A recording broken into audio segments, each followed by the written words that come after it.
গতকাল বিরোধী দলীয় চিফ হুইপ বলেছেন, নাহিদ ইসলাম বলেছেন যে প্রথম অধিবেশন আসলে ব্যর্থ হয়েছে এবং সংস্কারের যে প্রস্তাবনা বা গণভোটের রায় বাস্তবায়ন না হলে তারা আবার রাজপথে যাবেন এবং বলেছে ৭২-এর সংবিধান আঁকড়ে ধরার মাধ্যমে আওয়ামী লীগকে ফিরিয়ে আনার পথ আপনারা প্রশস্ত করছেন, এরকম কিছু অভিযোগ সে করেছেন। আচ্ছা, এগুলো তো সবই পুরাতন অভিযোগ, আজকে নতুন তো না। এখন এখন একজন বিরোধী দলের চিফ হুইপ তার মতামত উনি দিতেই পারেন। আমরা তো আমাদের বক্তব্য দিয়েছি।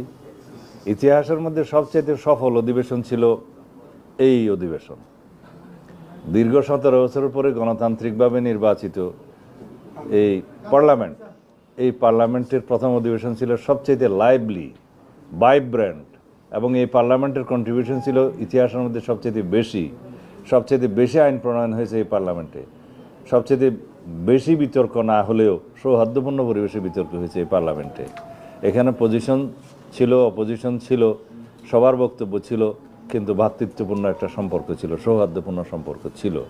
তো সুতরাং সব কিছু মিলিয়ে আমরা কোনো কোনো সময় বিরোধী দল এবং সরকারি দল মিলে একসাথে কমিটি করেছি, সেটা জাতি দেখেছে, এবং জাতীয় ইস্যুগুলোতে আমরা একসাথে কথা বলেছি, ঐক্যবদ্ধ হয়েছি, এবং বিভিন্ন বিষয়ে মতবিরোধ থাকতেই পারে বিরোধী দল এবং সরকারি দলের মধ্যে, সেই মতবিরোধগুলো তারা প্রকাশ করেছে, আমরা আমাদের মত দিয়েছি।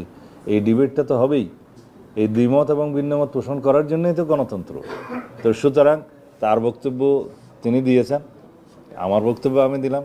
খোদা হাফেজ।